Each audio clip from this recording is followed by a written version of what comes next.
we're gonna talk about Gabbie Hanna, yeah. Of course, as I start this video, guys, I should start with disclaimers. I'm noticing a lot of people are sort of catching on to the reality that there's a large economy of people on YouTube, oftentimes dudes, but whatever, that just kind of commentate on other people's stuff and kind of talk about how they're bad. And it's kind of a problem in my mind, and we can get more into that, but for me, I do want to clarify at the beginning, this is not a Gabbie Hanna hate video. However, it's also not a Gabbie Hanna apologism video. I'm not here to clear her good name. I'm just here to sort of talk about how we talk about her, and hopefully that can be interesting to you. If not, turn away! It's too late now. You're already in. So Gabbie Hanna, otherwise known as The Gabbie Show, is a YouTuber, former Vine star, who became quite popular on YouTube and then built something of a entertainment career doing numerous things, multi-hyphenate if you will. She makes music. She started making music somewhat infamously.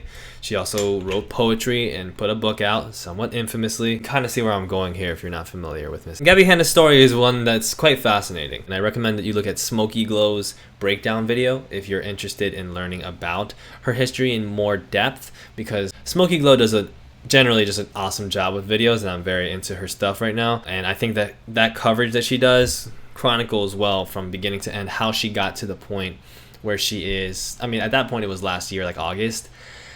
Now it's a little bit different again, and maybe there will be a new Smokey Glow video that maybe I should have waited for, but oh well. Regardless, it was very informative to me because I've been seeing Gabbie Hanna around for a while, like many other people, and I've been seeing that recently she's been doing things on Twitter. Gabbie Hanna has been posting stuff that's controversial on Twitter. She's been getting flamed a lot. She's posted sort of risque stuff and stuff about her body image and how she can like have sex with people that you like. She's also had some controversies about ADHD.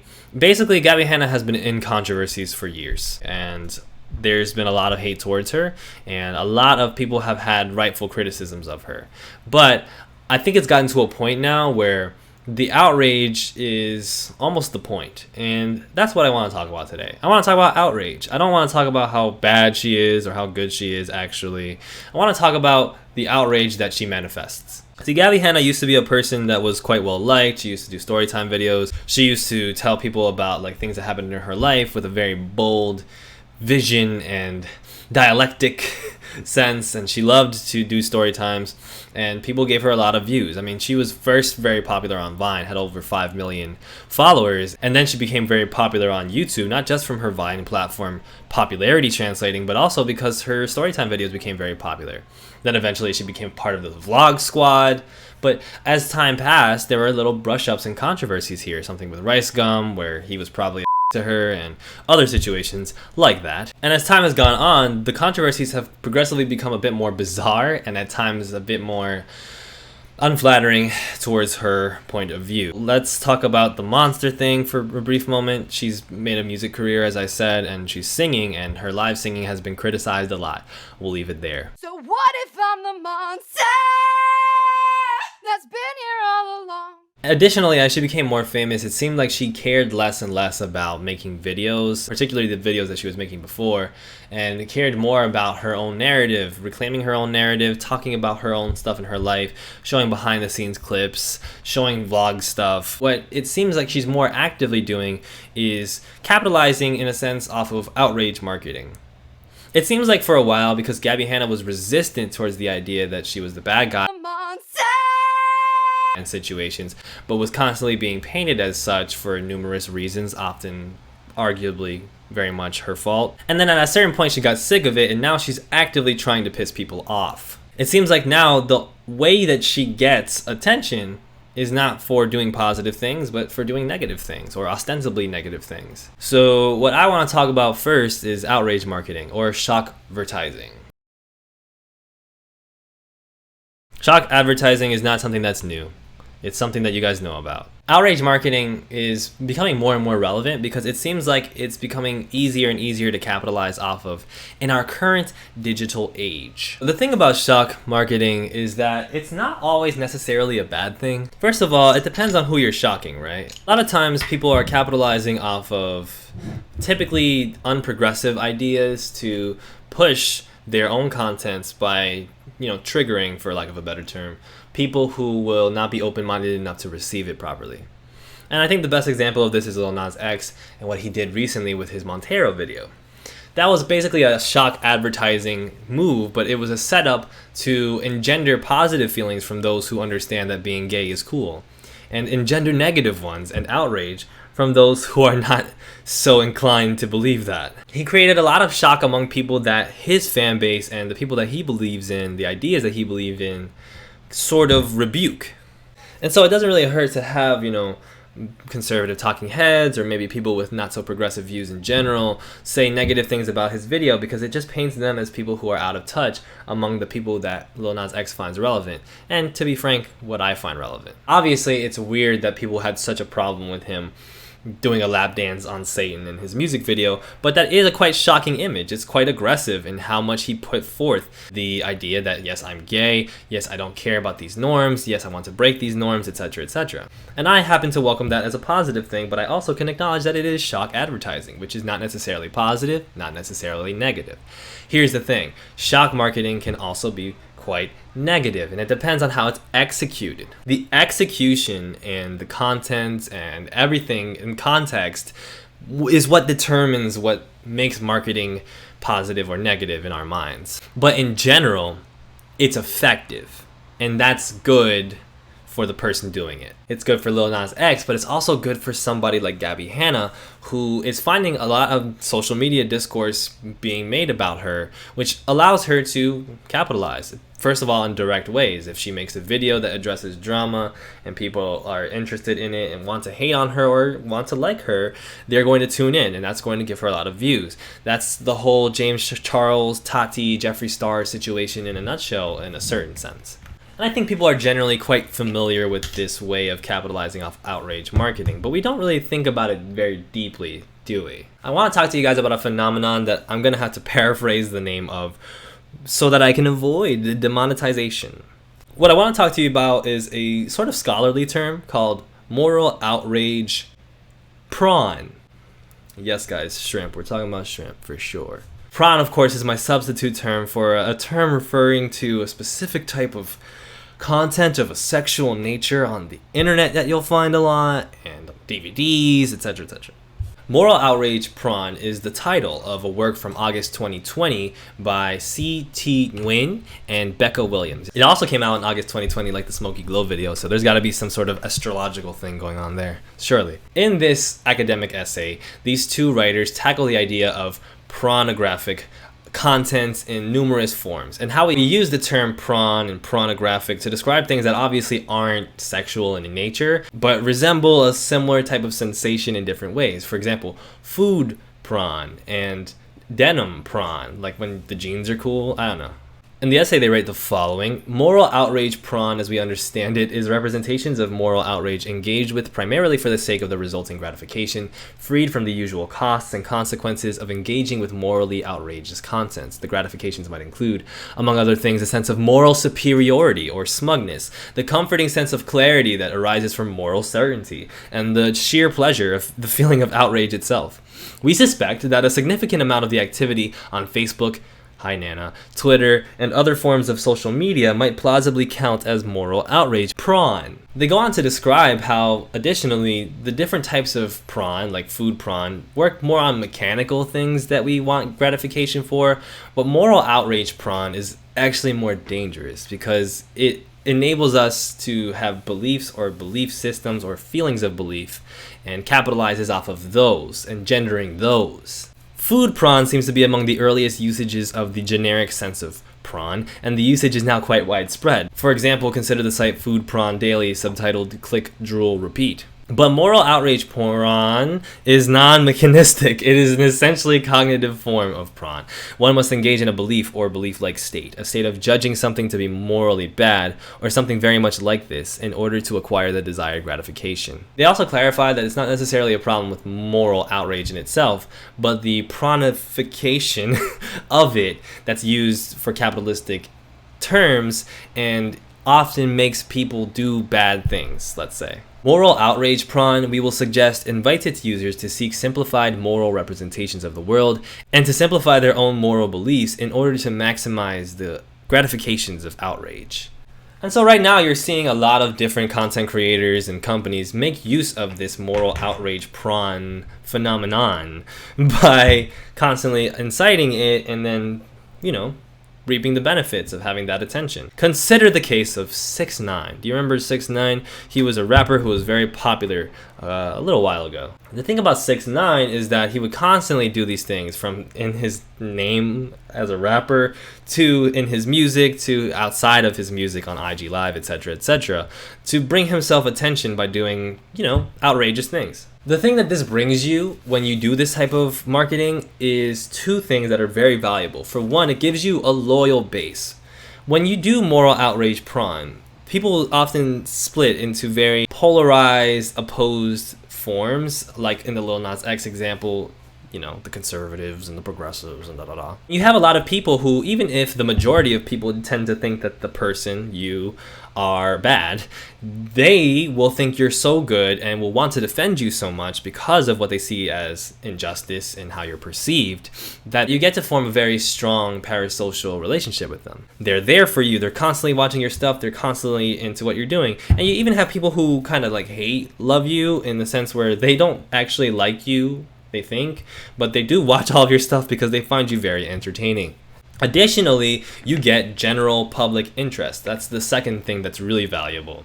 If you get general public attention and interest from constantly doing outrageous things, whether or not they're talking about you in a good light, doesn't affect the fact that your name is constantly out there, you're constantly being talked about, you're constantly trending on Twitter, and this allows you to monetize that quite easily. Ask any musician about the dichotomy between fandoms and general public and how valuable it is to have both, but especially having fandoms, and how it is valuable too to constantly be able to grow your fandom or your platform by having people aware of you, whether or not they're aware of good things. So I also think that outrage marketing has fallouts, right? Natural courses of fallout. It's a very volatile way of marketing yourself. Let's be real. It's incredibly effective.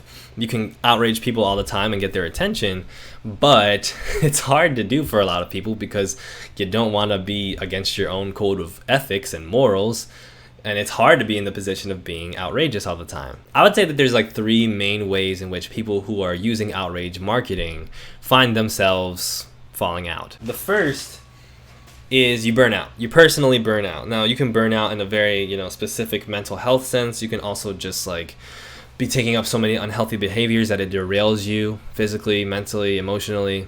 The second way is that external forces catch up to you. In the case of 6ix9ine, that dude got caught doing stuff he shouldn't have been doing, and he ended up getting him in a criminal investigation that was not just, a criminal investigation that puts you in, the carceral system, which is bad, but it also sullied his credibility greatly, which was already very low. He soon became known as this fake gangster, which people always assumed that he was, and he, told on the people he associated with for gang credibility, and there was just a lot of fallout from the hip-hop community because generally that's not accepted. It just limited his ability to do what he does because he couldn't be out and about doing criminal things anymore, because he was on parole. He couldn't be using his gang affiliations for outrage and credibility anymore because they weren't going to mess with him. It just caught up to him, and I don't think that that's always the case, but it can often be the case. If you're outraging people, if you're causing problems on purpose, as they say in the meme,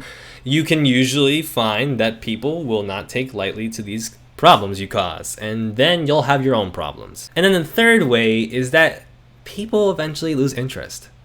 There have been people throughout the many decades that have used outrage marketing to their advantage, and then eventually people just find that they're not as interested in those particular people anymore.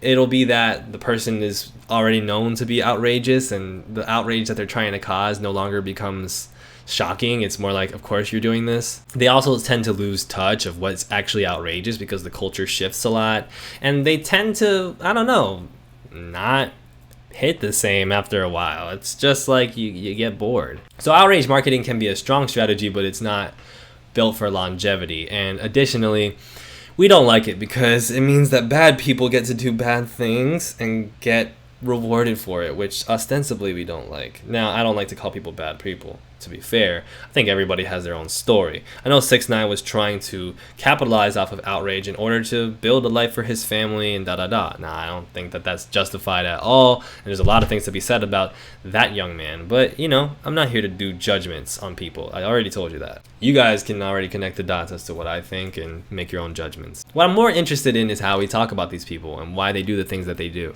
So because we recognize that these people's actions shouldn't be rewarded, and yet they seem to constantly be being rewarded, who should be blamed for this? Who's at fault?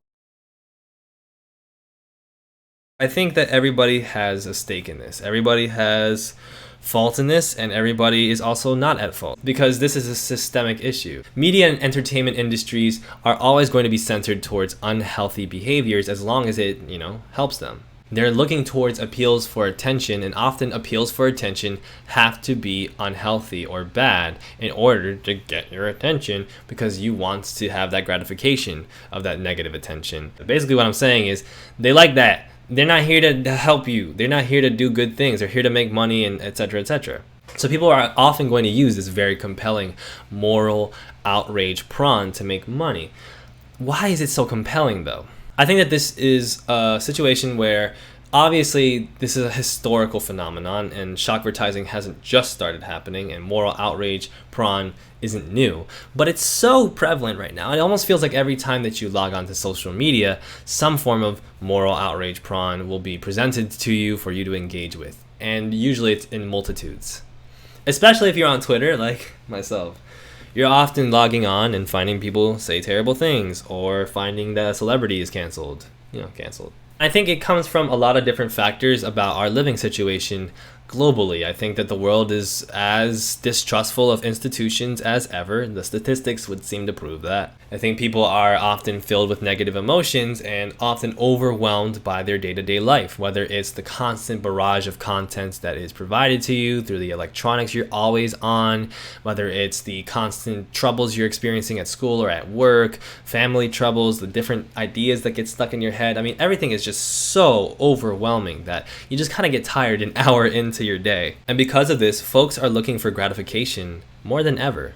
That's why food prawn is so prevalent, as well as prawn, because people are looking for things that will satisfy them in a momentary moment of momentariness. We are filled with fear and anger and rage, and to find a way to get dopamine and serotonin to counteract that, which we think is going to help and it's not, we're constantly looking at things that will present that gratification to us, like food prawn, which is like, somebody makes nachos in 10 seconds and it's like, wow, that looks delicious and amazing, and wow, that feels really nice, I like that, let me watch 10 more of those. This constant desire for gratification is understandable and not necessarily unhealthy. It's not necessarily unhealthy to look at stuff that is gratifying, even if it's something like moral outrage prawn, which presents a lot more problems. Because sometimes it's okay to engage. It's okay to watch, tasty videos. It's okay to, I'm not gonna say it's okay to, but it's understandable that every now and then you might be like, F you to some celebrity on Twitter. The bigger problem is that we're doing this way too much. We don't have enough balance. We need to have moments of gratification in between moments where we're actually just being productive and living our lives. We can't just be constantly looking for the thing that makes us feel nice. We have to be looking for the solutions to the problems we're actually encountering, and we're not going to find that with instant gratification. We're not going to eat by watching food prawn. In the case of moral outrage prawn, it's especially dangerous because a lot of people think that this substitutes for a praxis. They think that being engaged in moral outrage conversations is basically the full extent of your engagement with politics and society. That you've gone on Twitter and said something bad to a bad person does not mean that you've actually done anything about the situation or that you are a positive actor, whatever that means. Of course, there's nothing inherently wrong with being on one side or the other of a moral outrage prawn situation, but engaging in that sense of fulfillment rather than fully thinking through issues, thinking through your beliefs, and then actually doing something productive about it, that's the problem. And a lot of people are capitalizing off that, including Gabbie Hanna. And it's additionally more troubling because we're in a world right now where we're supposedly more politically engaged than ever and constantly divided and across different political lines and fighting for the good thing, right? But are we actually fighting for the good thing half the time? Sometimes I think we're not, because we're more engaged in the fulfillment. We're more engaged in the instant gratification conversations rather than the hard, gritty work of thinking through things and then withholding opinions. Not saying what I think? Are you kidding me? That's what I do here.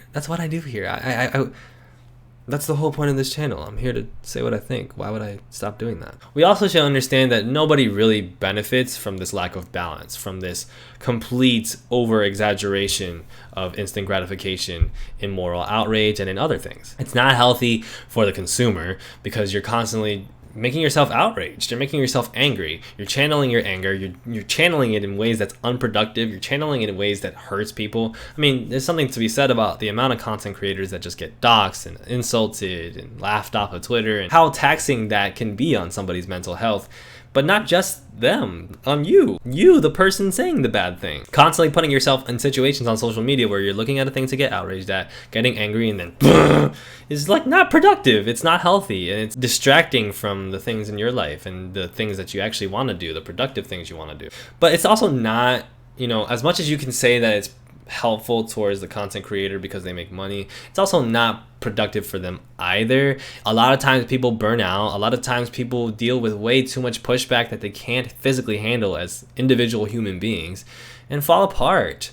It's tough, and even if you make a lot of money, you're not going to be gratified by that either. That's why a lot of rich people are miserable, etc., etc. Even when we talk about companies, like what are these companies really giving to the people who are working there other than a lot of money? I mean, a lot of money is obviously great and needs to be robbed. You need to get that money back from these rich people. But it's more than that, It's like you're taking all these resources that people need and you're not even really benefiting from them because they're all invested into assets, and the ones that you are pocketing, you're not going to make yourself happy by spending. Meanwhile, people are poor and dying, etc., etc. Capitalism bad. Woo! But this is why the system is broken and these industries are broken.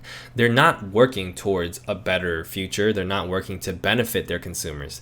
They're looking to make money off of them or other forms of capital, like having cachet and not necessarily making a lot of money will allow you to sell your brand or partner with brands in order for them to make money off of you and you to make more money off of them because they see that, oh, this person has a lot of attention and they make money off of it. But we're all just stuck in this space where we feel so helpless and we feel such a lack of agency over our media and entertainment. We feel so despondent when it comes to institutions and the celebrities that we used to idolize and now question constantly. We're just constantly in this state of feeling helpless, being at home, being overly engaged, and trying to find ways to simulate the feeling of having control, to simulate the feeling that we're gonna do something about something, when in actuality we're just yelling something mean on Twitter. I think we have to be really mindful about how we engage. That's about it. As I said before, it's cool to see people kind of put themselves in a position to say, you know what, I'm not going to buy into the Gabbie Hanna outrage marketing machine. I'm not going to be another one of these people that just says mean things about her and gets a million views. Let's actually try to have a productive conversation. And that's what I want to do. And I think that's what everybody should be trying to do. I think at a certain point you have to look at yourself in the mirror and say, what am I doing? Why am I spending so much attention and energy on these small dopamine hits of seeing somebody doing something mean and pretending I did something about it? What am I really offering myself by being mad at people on Facebook? And with that, what am I offering the world? I mean, that's an even easier question. Nothing. We're doing nothing. I think a lot of times this sense of moral outrage prawn is confused for an accountability culture. And it's what people use to fuel their incessant fear about cancel culture. Oh, look at the cancel culture. People just get so mad and then they attack people and then they'll attack you for anything as long as the mob and etc., right? But in actuality, what is actual accountability? How does actual accountability happen? You plan and you think deeply about how to present consequences for unwanted actions. That's done by recognizing what the person doing the unwanted action or the entity doing the unwanted action wants, what they need, and then figuring out how you can take from that. People say don't feed the trolls. They're capitalizing off of attention, right? They're capitalizing off of people seeing their negativity because it fuels their gratification sense. But if you don't gratify them by paying attention to them, more than that too. It's more than not feeding trolls. You can't, at a certain point, stop paying attention to negativity. At a certain point, you have to engage with moral outrage. And at a certain point, sometimes it's good to let loose a little bit.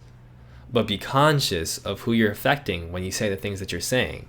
Be conscious of whether or not the thing that you're saying is actually going to do something good about a situation you think is bad, which is what we're supposed to be doing, right? So if you're a person on the internet who hates Gabbie Hanna, you're really mad at Gabbie Hanna, you talk bad about Gabbie Hanna all the time, even if you have valid reasons for that, which you do. I mean, she does things that are bad, right?